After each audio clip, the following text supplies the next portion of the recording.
Les lignes bougent sous les cris, les manifestations, les écrits, les marches des activistes et panafricanistes de tout poil. Leur combat porte. Mais ces dénonciations ne peuvent suffire à corriger ces injustices, ces pleurs, ces marches. Aussi utiles soient-elles, elles ne peuvent être notre seule arme. Le moment est peut-être venu pour une jeunesse plus diplômée, plus au fait, d'élaborer une stratégie plus efficace pour reprendre son patrimoine, pour rétablir la justice. Il ne s'agit de chasser personne, il ne s'agit de stigmatiser personne. Il s'agit d'utiliser les armes modernes qui ont fait défaut à nos parents, le droit, tout simplement.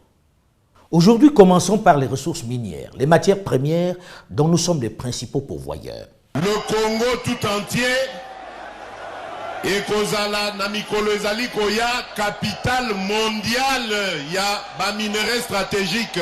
Potozali à peu près na 60% ya ba minerais stratégiques oyo mokili mobimba ezali kotala lelo. À la vérité, certains dirigeants ont commencé la contre-offensive avec des fortunes diverses.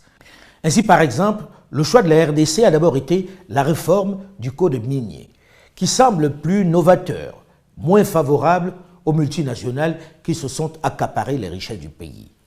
Ce code rééquilibre ou du moins diminue officiellement les injustices en les taxant un peu plus et en les obligeant à redistribuer une partie aux populations locales.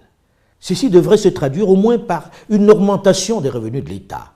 Le dernier acte en date de cette démarche de réappropriation est assurément la création de EGC, l'entreprise générale du cobalt, qui devrait logiquement permettre de remettre le tiers du cobalt dit sale au profit des populations locales. Elle devrait créer un cercle vertueux dans ce monde désorganisé. En réalité, il s'agit d'une nationalisation de 20 à 25% du cobalt mondial. Ainsi, la RDC devient de fait, enfin, un acteur du cobalt mondial, capable de se passer d'intermédiaires et de discuter avec les acteurs directs de la filière, de parler directement avec Tesla ou Samsung sans complexe. Au Gabon, dans les anciens contrats de partage de production, l'État avait parfois 10, 15, 20 ou 25%. La nouvelle loi prévoit que les parts de l'État ne peuvent pas être en dessous de 45%. Seulement dans le domaine minier, les conventions particulières restent malheureusement la règle. L'autre volet de cette récupération des richesses minières de l'Afrique passe évidemment par la dénonciation des contrats léonins. Nalembi makambo yo nazali komona na mboka oyo depuis des années. Bato bazali koya awa bazane eloko te na poche. Soki bakei bakomi ba milliardaire biso tozotikala kaka bapauvre. Likambo wana ekoki kosalema te ke mokili eza ko avancer biso tozongaka nsima. Nous changeons les contrats, nous renégocions parfois des contrats déjà signés parce que quand ils sont totalement déséquilibrés, nous le faisons. Parfois, c'est au risque d'aller en arbitrage et souvent de perdre parce que les contrats antérieurs ont tellement été bien ficelés alors que les États, bon, très souvent malheureusement, on ne prend pas les experts qu'il faut pour nous accompagner. Mais ça, tous les pays africains l'ont compris maintenant. Ma partenaire Nabiso, poete likambo wana toyo kanana bango libela ekozala obele sikoyo gagnant. Yo tongi immeuble na poto biso pe totongi ya biso na Kolwezi. Otongi nzela na poto biso pe totongi ya biso na Kolwezi. Il ne faut donc pas se décourager. L'Afrique doit s'armer de juristes de haut vol, particulièrement pointus dans le domaine des mines, pour éviter à nouveau de se faire berner. Il faut reconnaître que les nouveaux contrats établis sont moins en défaveur de nos États. Le modèle sénégalais dans ce domaine, il n'est pas le seul, est remarquable. D'abord, moi je suis géologue de formation, donc le pétrole, ça ne m'effraie pas. Je considère que c'est une ressource du sous-sol. Nous devons pouvoir optimiser son exploitation. C'est à travers les contrats, c'est à travers les dispositifs juridiques que nous mettons en place. Si vous prenez le total, ce que gagne le Sénégal en prenant les parts de Petrosen, c'est-à-dire les 20% de Petrosen, les parts de l'État entre 30, 40 ou 50, plus maintenant les taxes que les sociétés, les compagnies payent, qui sont de l'ordre de 30%, c'est le Code général des impôts. Donc on se retrouve généralement avec une part du Sénégal qui tourne autour de 60 à parfois 80%. Si le projet est vraiment bien, c'est-à-dire si la production augmente, l'État peut avoir 80% des revenus globaux du projet.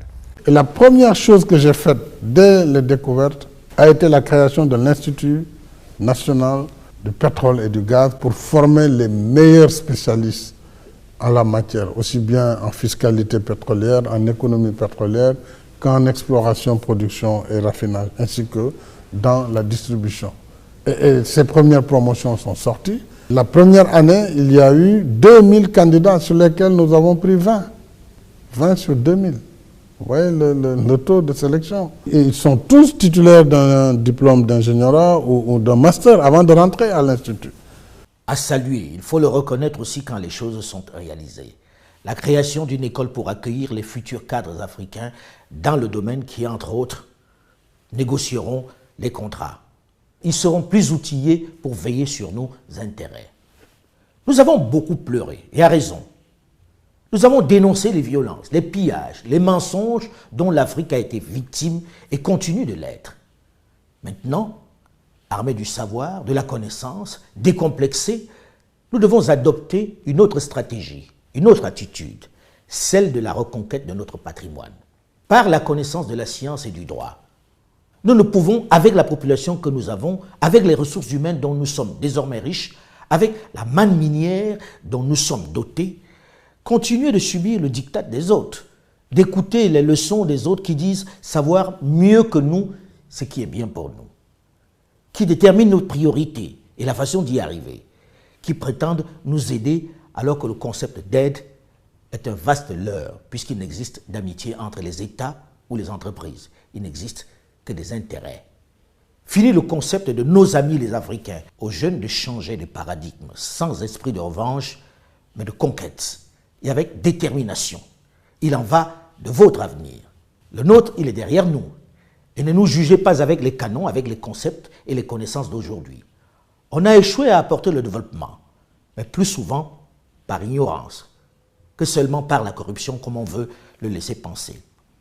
Les Africains n'étaient pas plus corrompus que d'autres, non. Récupérez votre dû avec la connaissance que vos parents vous ont permis, qu'à un cas, d'acquérir. La vérité est simple. Celui qui est entré chez vous par effraction pour voler votre bien, même s'il l'a fait avec la complicité de votre fils, reste un voleur. Il ne peut se cacher éternellement derrière le deal qu'il a passé avec votre fils, dont il a abusé de la confiance. C'est de l'abus de faiblesse. Il reste un voleur. On ne doit pas se contenter de rendre ce que l'on a appelé les objets d'art. On doit pouvoir ainsi renégocier les contrats miniers. Les grandes firmes doivent le comprendre. Si elles ne veulent pas se faire éjecter par la jeunesse qui est bouillonnante et moins patiente que leurs parents et aînés, elles doivent s'asseoir à table et négocier. Mais le combat de la récupération des minéraux africains ne fait que commencer. En ce qui me concerne, je travaille avec mon équipe sur un documentaire consacré aux mines en République démocratique du Congo. Une plongée dans les profondeurs abyssales de cet univers trouble qui va donner, une fois n'est pas coutume, la parole aux acteurs africains de la filière. Question d'avoir un narratif différent. Très prochainement donc sur la chaîne Alain Foka officiel. Je vous invite à vous abonner si ce n'est déjà fait. C'est gratuit et sans engagement. Et à ceux nombreux qui le sont déjà, je vous suis infiniment reconnaissant. Merci pour votre fidélité et vos nombreux commentaires qui me nourrissent. N'hésitez pas à réagir.